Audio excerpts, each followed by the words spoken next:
Alors voilà, ce matin, nous allons parler d'un sujet qui est pas mal controversé et sur lequel chacun a eu des idées reçues d'un côté ou d'un autre, et il s'agit de la guérison divine.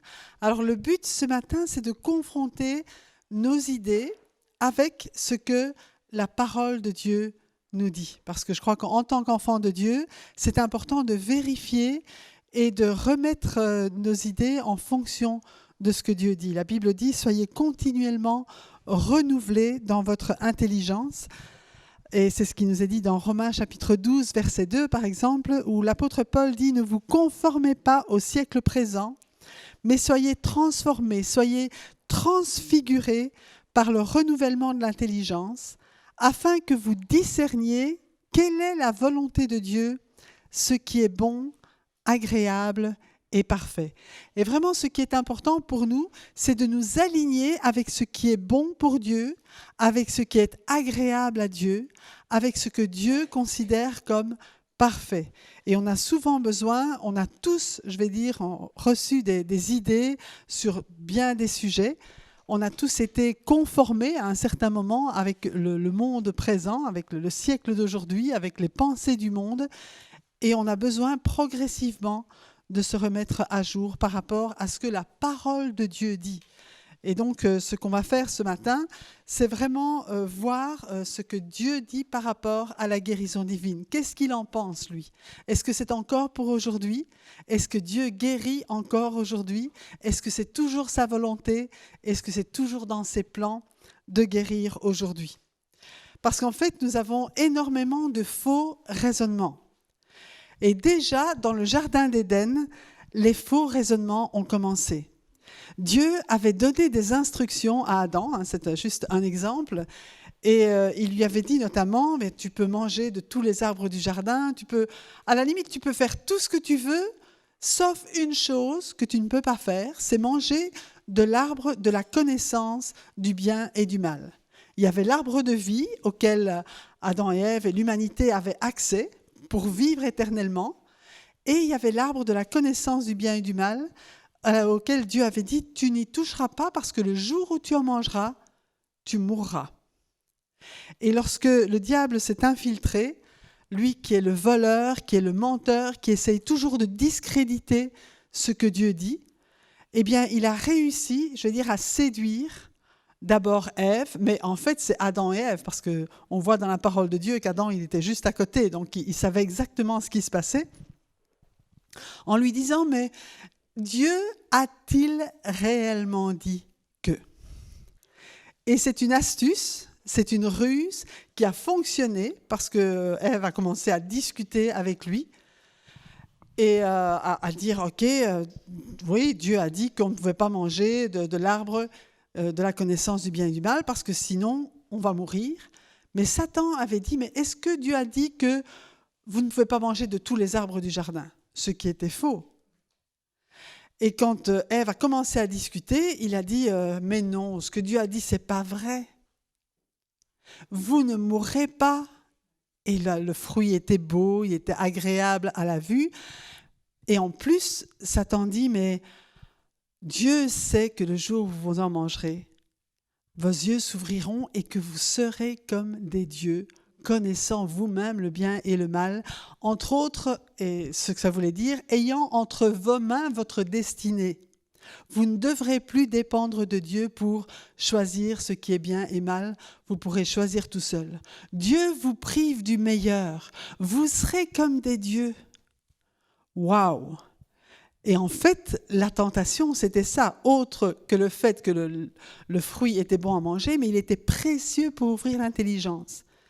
Et le péché originel, c'est d'avoir cru ce que le diable disait au lieu de croire ce que Dieu disait.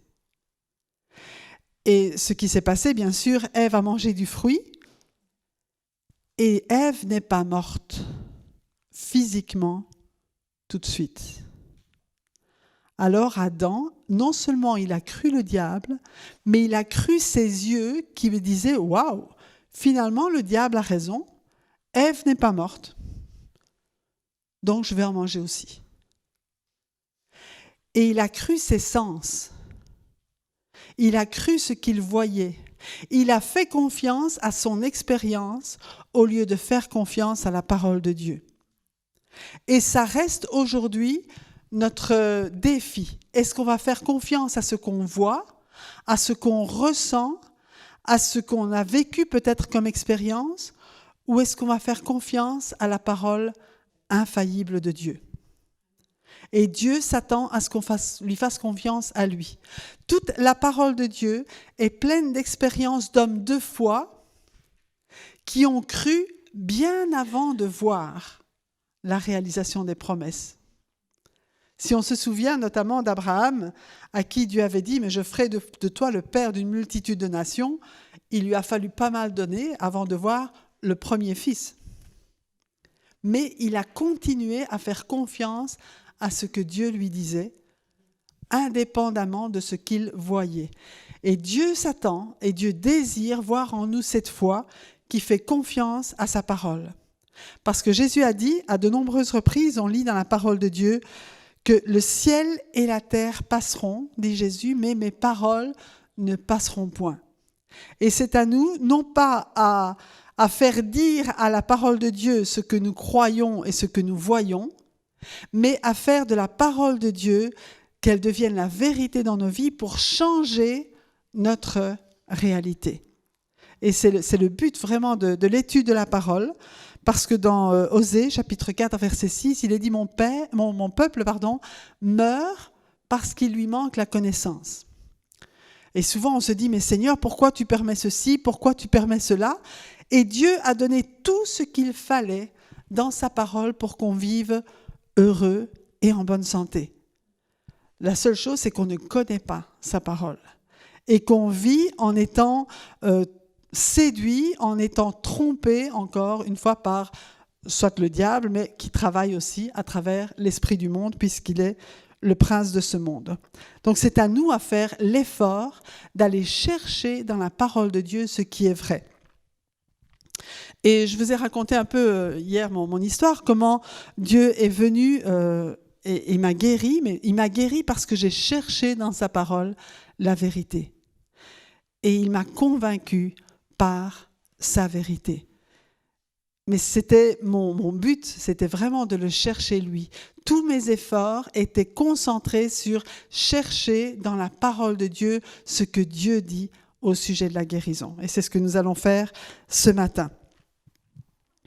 Dans Jean chapitre 8, versets 31 et 32, Jésus dit aux Juifs qui avaient cru, « Si vous demeurez dans ma parole, vous êtes vraiment mes disciples. Vous connaîtrez la vérité et la vérité vous affranchira. La vérité vous rendra libre. Parce qu'en demeurant dans ma parole, vous allez connaître la vérité. » Et le mot « connaître » dans la parole de Dieu, c'est autre chose que savoir dans notre tête. C'est vraiment demeurer, ça veut dire que non seulement on la lit, non seulement on la médite, mais elle fait partie de nous, on l'intègre, on prend la peine d'intégrer la parole pour qu'elle fasse partie de notre vie.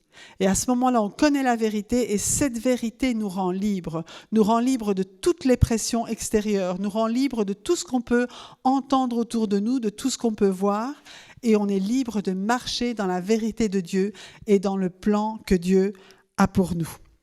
Et il disait aussi dans Jean 17, 17, « Sanctifie-les par ta vérité, mets-les à part par ta vérité, ta parole est la vérité. » Et ça aussi, ça doit être quelque chose d'important.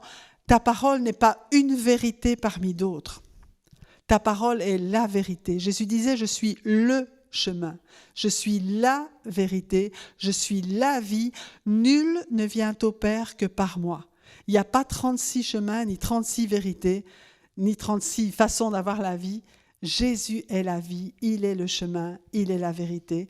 Et nous savons que Jésus est la parole de Dieu faite chair. Nous voyons en Jésus vraiment un exemple à suivre, mais plus que ça, si nous avons Jésus dans notre vie, nous avons la vie. Amen. Et Romains chapitre 10, verset 17 nous dit ainsi, la foi vient de ce qu'on entend, et ce qu'on entend vient de la parole de Christ. Mais je dis, si je continue au verset 18, n'ont-ils pas entendu ? Au contraire, leur voix est allée par toute la terre et leur parole jusqu'aux extrémités du monde. Mais je dis, Israël ne l'a-t-il pas su ? Moïse le premier dit, j'exciterai votre jalousie par ce qui n'est point une nation. Je provoquerai votre colère par une nation sans intelligence. Et Ésaïe pousse la hardiesse jusqu'à dire, j'ai été trouvé par ceux qui ne me cherchaient pas. Je me suis manifesté à ceux qui ne me demandaient pas. Mais au sujet d'Israël, il dit, j'ai tendu mes mains tout le jour vers un peuple rebelle et contredisant. Et là, on voit, et je suis sûre que parmi vous, il y a des personnes qui ne cherchaient pas Dieu, mais c'est Dieu qui les a trouvés en premier, qui les a attirés. Comme il m'a attiré au moment où je ne m'attendais absolument pas à le rencontrer, c'est lui qui m'a attiré à lui.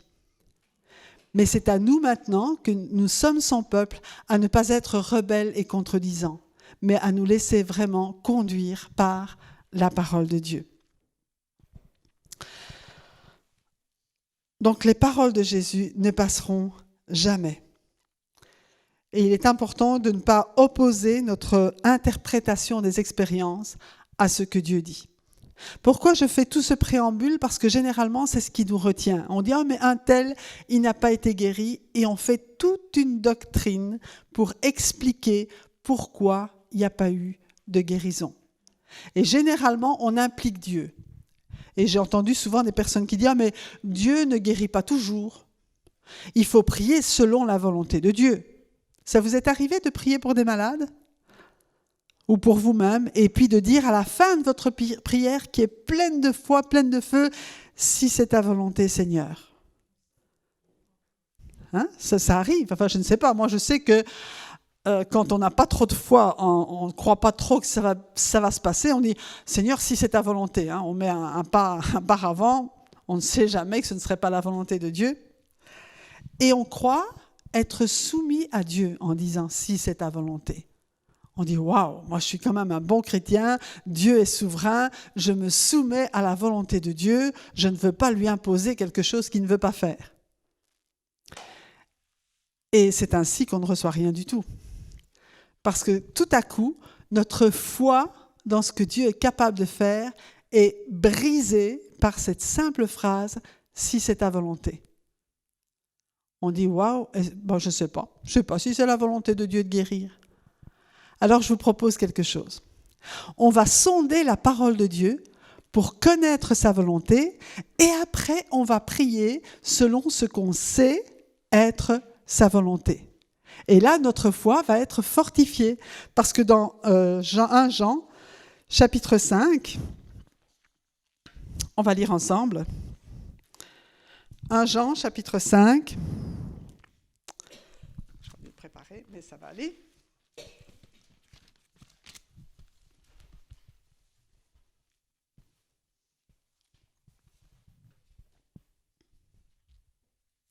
Au verset 14, il est dit « Nous avons auprès de lui cette assurance que si nous demandons quelque chose selon sa volonté, il nous écoute.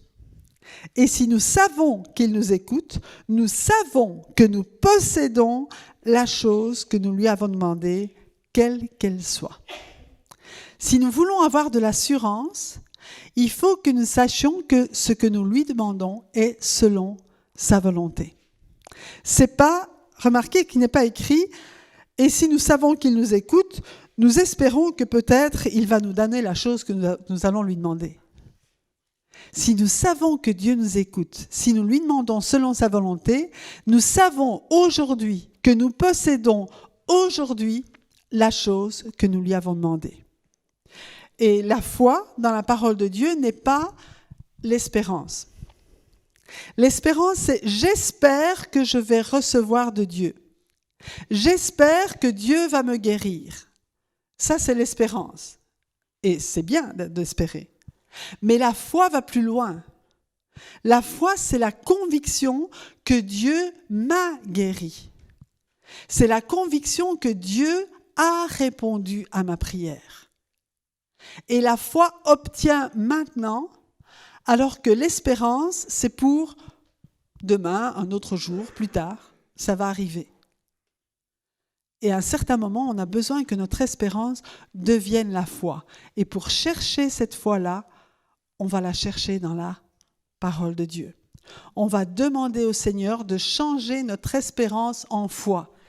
Vous connaissez cet homme qui est venu à Jésus et qui a dit « Seigneur, je crois, mais viens au secours de mon incrédulité. » C'est pas grave de ne pas croire. L'important, c'est de le reconnaître et de venir à la source de la foi qui est Jésus. Jésus est l'auteur de notre foi et il est celui qui mène notre foi à la perfection. Lorsque le Seigneur m'a guéri, pour moi, le miracle, ce n'était pas seulement la guérison. Le miracle, c'était la conviction que Dieu a mise dans mon cœur que j'étais guéri. Et je sais que cela venait de Dieu. Ce n'est pas une idée que... Ce n'était pas du tout la méthode Coué, je suis guéri, je suis guéri, je suis... Ce n'était pas ça du tout. C'était une certitude intérieure qui venait du Saint-Esprit, comme quoi cette maladie que j'avais, Jésus l'avait portée à la croix il y a 2000 ans et que du coup, je ne devais plus la porter. Mais c'était vraiment le Saint-Esprit qui est venu mettre cette conviction dans mon cœur et qui s'est servi de la parole de Dieu que j'avais méditée pendant toute une semaine pour former cette conviction et la rendre ferme, de sorte que j'ai pu saisir la guérison qu'il m'avait acquise il y a bien longtemps. Amen. Donc c'est important de savoir aussi que nous avons hérité, en tant qu'enfants de Dieu, nous avons hérité de la foi d'Abraham. Je vous disais, Abraham, il a cru sans voir. Et sa foi l'a porté à obéir sans voir. Il n'a pas dit, mais si je vois, je vais t'obéir. Non, non. Dieu lui a donné un ordre, quitte ta maison, quitte la famille de ton père, et puis va dans le pays que je te montrerai. Et il a simplement obéi. La foi se manifeste par des actes d'obéissance. Alors, je vous disais tout à l'heure que on dit souvent à la fin d'une prière, si c'est ta volonté, et dans certains passages de la parole de Dieu, c'est écrit, si c'est ta volonté, mais généralement, il s'agit d'endroits où nous-mêmes, nous avons des projets pour notre vie. Ça vous arrive d'avoir des projets pour votre vie et puis de dire, ok, mais je dois encore voir si c'est ce que Dieu veut pour moi, et si c'est sa volonté, eh bien je ferai ceci ou je ferai cela. Mais ça ne se rapporte absolument pas à la guérison. Prenez par exemple 1 Corinthiens, chapitre 4, verset 19, qui nous dit, l'apôtre Paul qui parle et qui dit « Mais j'irai bientôt chez vous si c'est la volonté du Seigneur ». Paul a un projet de rendre visite aux Corinthiens, mais il dit « Je veux m'en référer à ce que Dieu va me montrer, donc je ne sais pas encore si c'est sa volonté que j'y aille ». Ok, là on se soumet à la volonté de Dieu dans nos actes, dans nos actions. La soumission à la volonté de Dieu a toujours à faire avec l'obéissance aux instructions du Seigneur et n'a pas à faire avec ce que Dieu veut lui-même faire ou ce qu'il a déjà fait. C'est frappant comment parfois on retire des textes de leur contexte quand ça nous arrange. Et là, je vous encourage vraiment à lire et à méditer la parole de Dieu avec le contexte, de ne jamais lire un verset tout seul sans voir ce qui se passe avant et après, pour vraiment comprendre quelle est la pensée de Dieu. Sinon, on va s'éloigner vraiment dans des considérations qui n'ont rien à voir avec ce que Dieu a pour nous. De même, dans Jacques, chapitre 4, versets 13 à 17, il dit « À vous maintenant qui dites « Aujourd'hui ou demain, nous irons dans telle ville, nous y passerons une année, nous trafiquerons, nous gagnerons. Vous qui ne savez pas ce qui arrivera demain, qu'est-ce que votre vie ? Vous êtes une vapeur qui paraît pour un peu de temps et qui ensuite disparaît. Vous devriez dire au contraire, si Dieu le veut, nous vivrons et nous ferons ceci ou cela. » Donc là aussi, il s'agit dans ce domaine de projet.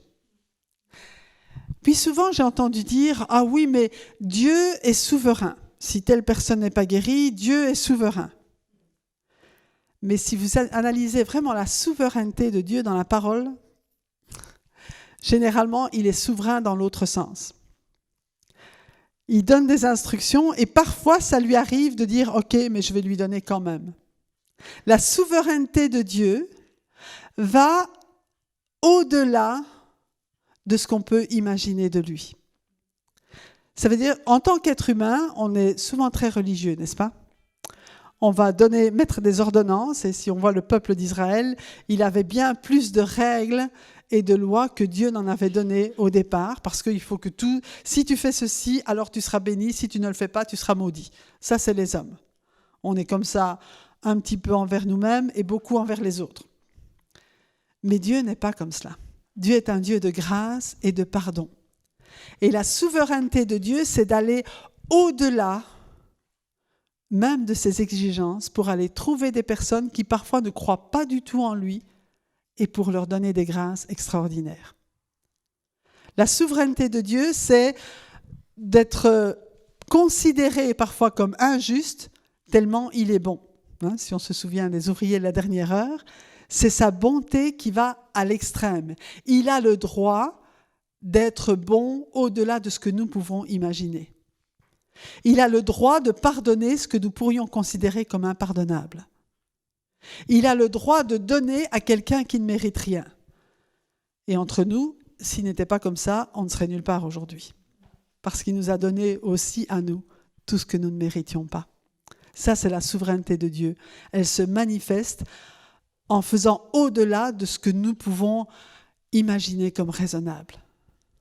Il est Dieu, mais son amour dépasse tout ce qu'on peut imaginer.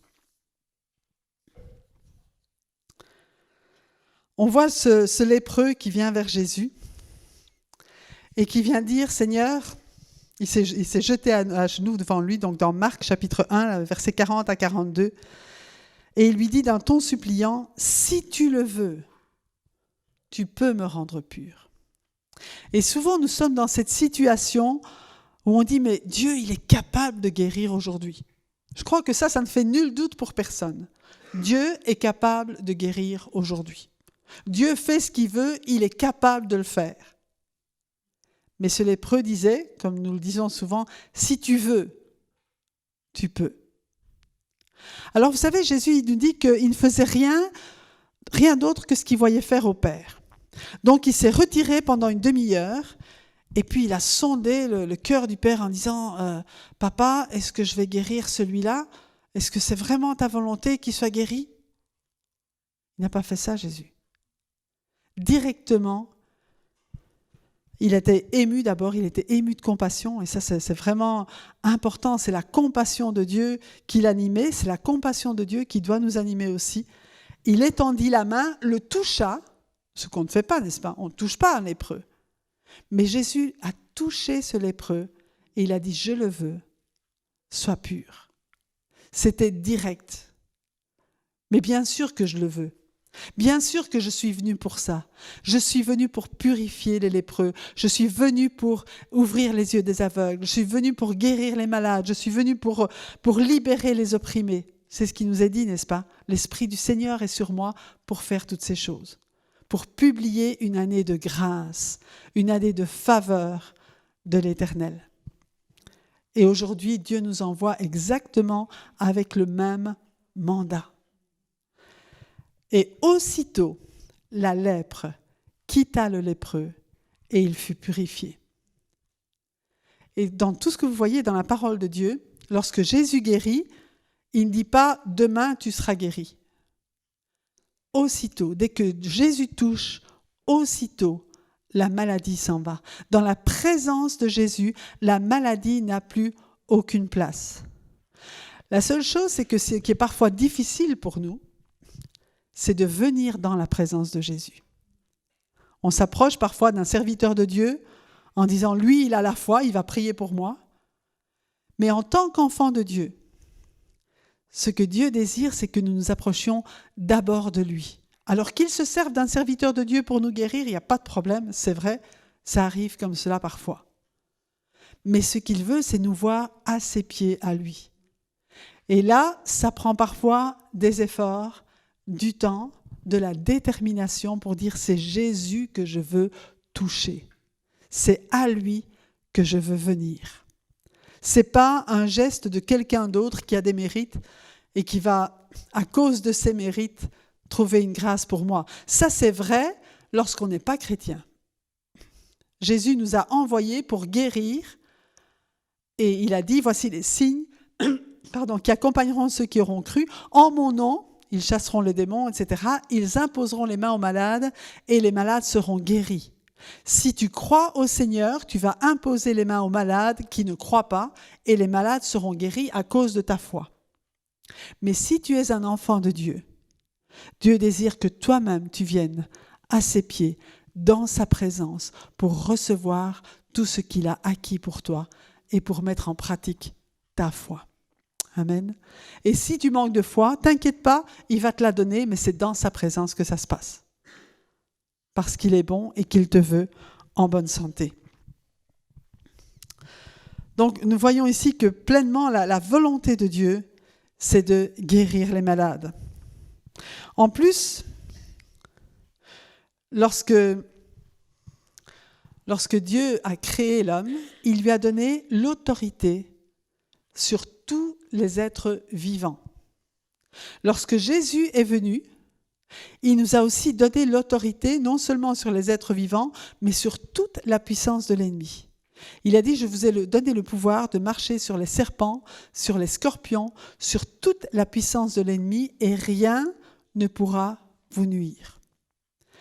Et si on met tout ça ensemble, nous savons par exemple que la majorité des maladies, mais ce sont des êtres vivants. Minuscules, virus, bactéries, tout ce que vous voulez, mais ce sont des êtres vivants et Jésus nous a donné autorité sur ces êtres vivants.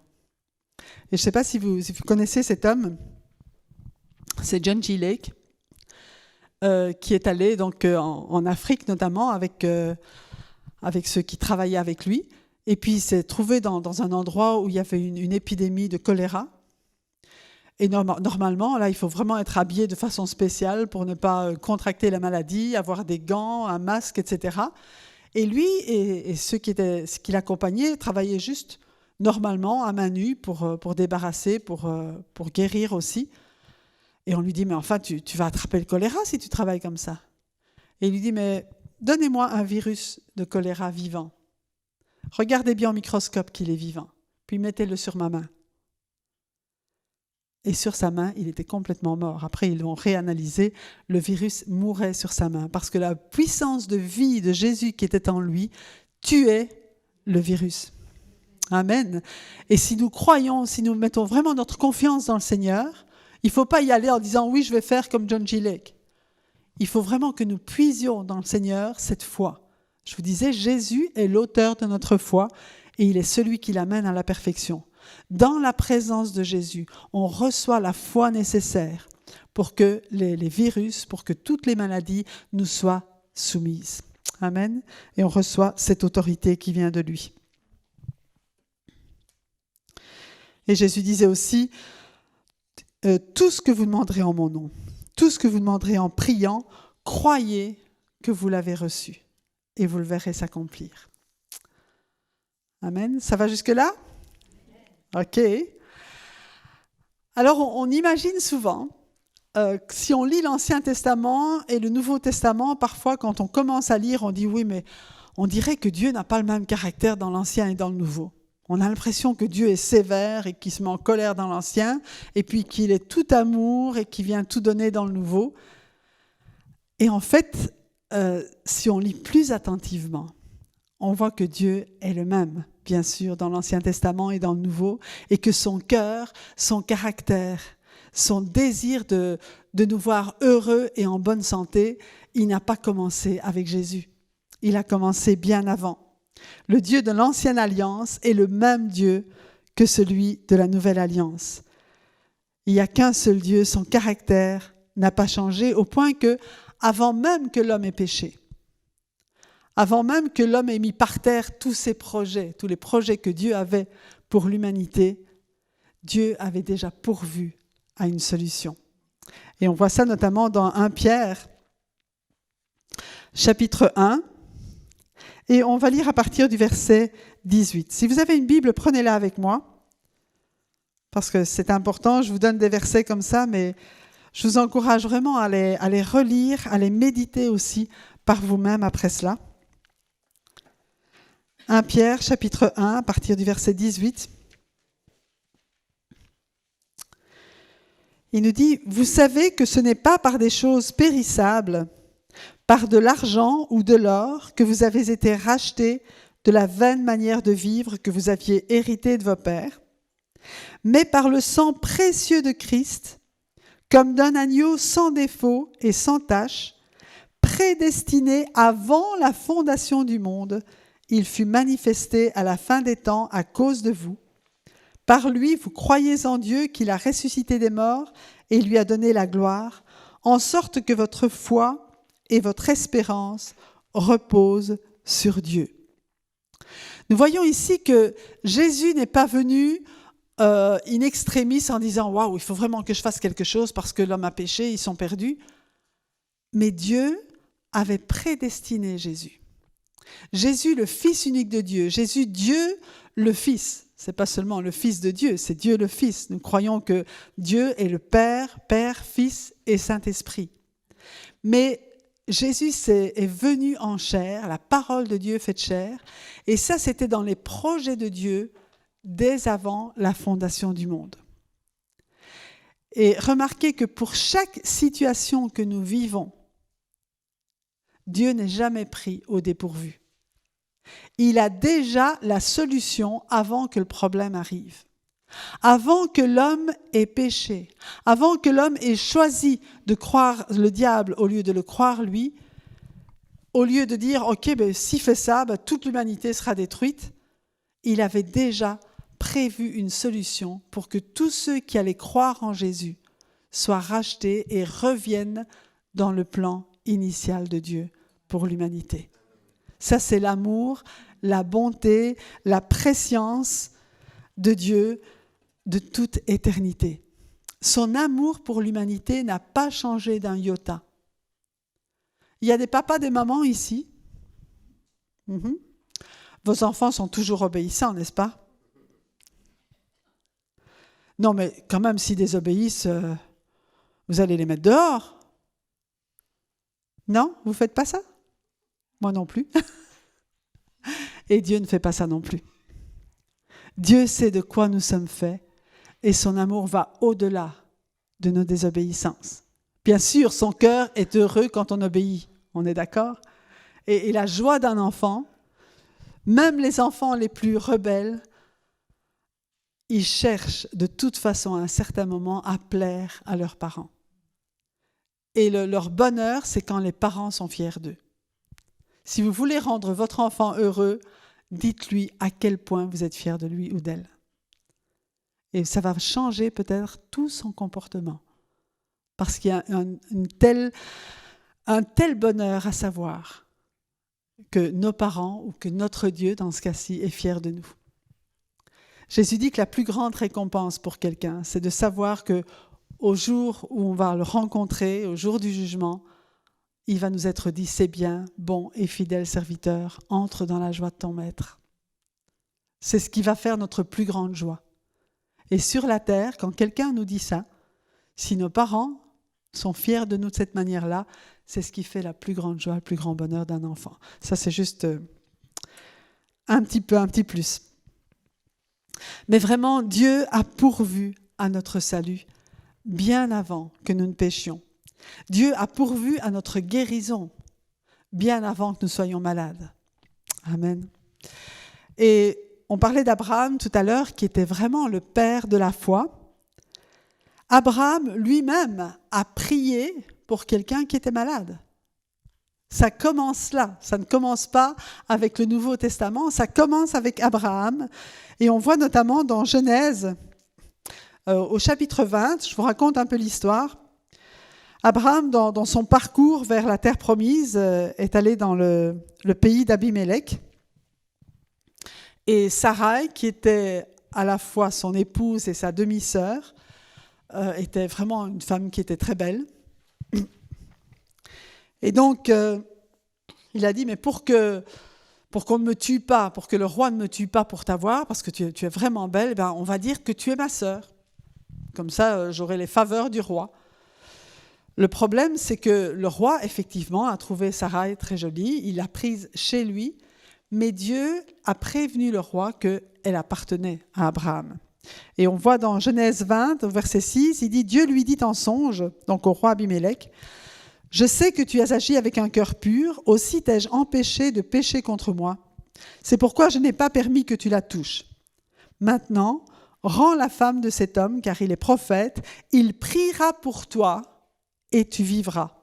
Mais si tu ne la rends pas, sache que tu mourras, toi et tout ce qui t'appartient. » Donc là, Dieu dit spécifiquement, c'est Abraham qui va prier pour toi, pour que tu sois guéri, pour que ta maison soit guérie. Et on voit au verset 17, Abraham pria et Dieu guérit Abimélec, sa femme et ses servantes, et elles purent enfanter, car l'Éternel avait frappé de stérilité toute la maison d'Abimélec à cause de Sarah, femme d'Abraham. Et en tant que fils d'Abraham, nous sommes enfants de Dieu et nous sommes héritiers aussi des promesses d'Abraham, eh bien nous restons dans cette filière de prier pour les malades. Et notamment aussi pour ceux parfois qui nous ont fait du mal. C'est à nous que Dieu demande de prier spécifiquement. Si quelqu'un a péché contre nous, par exemple, ou nous a fait du mal, et puis il reçoit les conséquences dans son corps, quelque part, eh bien Dieu nous demande à nous, qui avons été les offensés, de prier pour leur guérison. Et si vous lisez le livre de Job, vous voyez que les amis de Job, Dieu, à un certain moment, va leur dire « Ce que vous avez fait, ce n'est pas bien. Vous avez accablé Job plus que vous ne l'avez aidé et vous avez dit des choses qui n'étaient pas justes. » Et ils ont eu dans leur corps aussi comme un châtiment de Dieu. Mais il a dit « Mais Job, mon serviteur, va prier pour vous et vous allez être guéris. » Et c'est ce que Job a fait. Il a prié pour ses amis. Il a prié pour ceux qui lui avaient fait du mal. Dieu les a guéris et à partir de là, et seulement après ça, Dieu a rendu à Job au double de ce qu'il avait perdu. Parce que Job n'a rien gardé contre ses amis, mais au contraire, il a prié pour leur guérison. Et il faut faire très attention parce que quand quelqu'un nous fait du mal, s'il reçoit dans son corps ou dans n'importe quelle manière, je veux dire comme un châtiment, ne nous réjouissons pas, mais prenons cette responsabilité de prier pour eux, pour que Dieu enlève ce châtiment et Dieu va nous écouter. Parce que c'est à nous à pardonner et à manifester le pardon de cette manière. Comme on a vu aussi Étienne qui priait, qui disait « Seigneur, ne leur impute pas ce péché » quand les hommes étaient en train de le lapider. Et grâce à sa prière, l'apôtre Paul est devenu ce qu'il est, parce qu'il était parmi ceux qui approuvaient sa lapidation. Donc dès le début, Dieu associe son serviteur à la guérison, non seulement à la guérison de son peuple, mais à la guérison des nations, puisque Abimélec n'était pas juif. Abimélec n'appartenait pas au peuple de Dieu.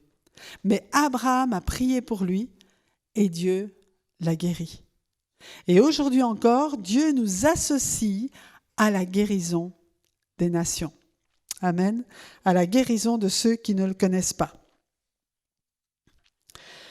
Dès la sortie d'Égypte, dans Exode, au chapitre 15, versets 22 à 26, Dieu va se révéler en disant « Je suis l'Éternel qui te guérit ».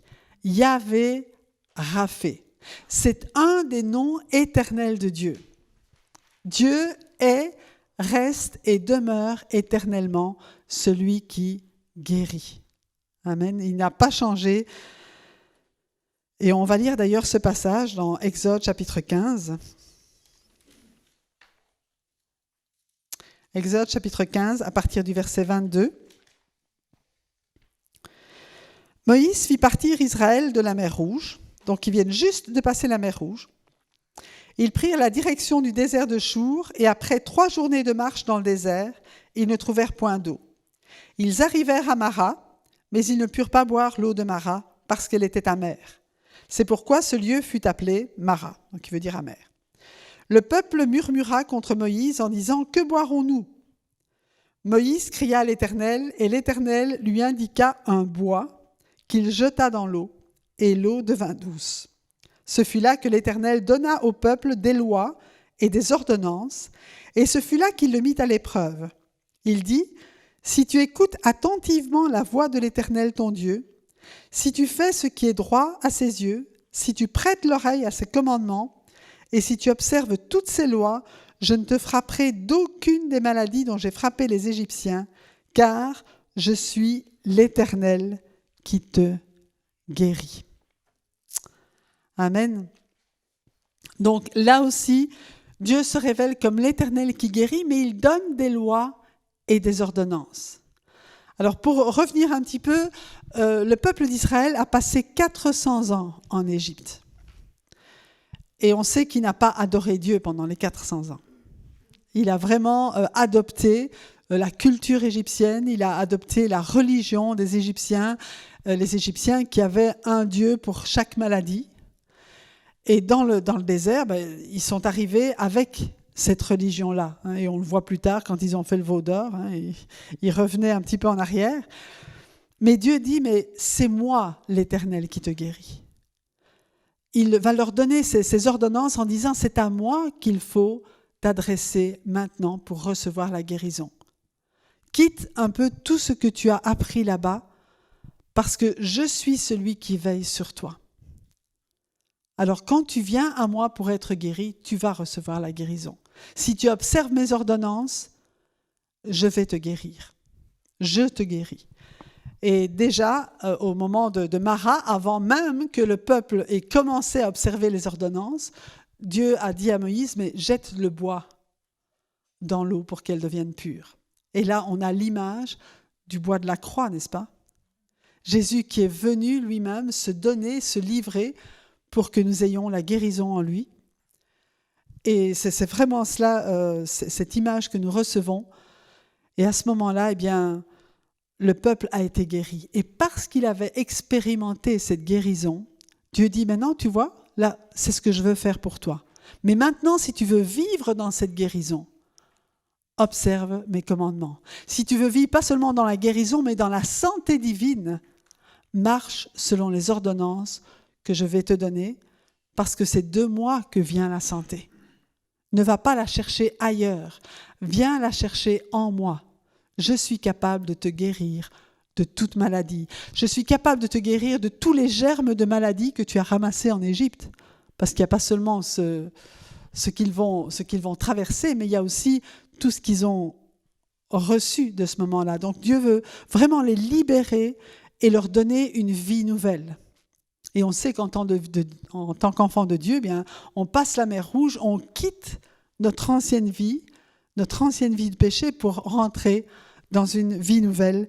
Et là, Dieu nous promet non seulement je te sauve, je te pardonne tous tes péchés d'avant, je te donne une vie nouvelle, mais en plus, je renouvelle ta santé.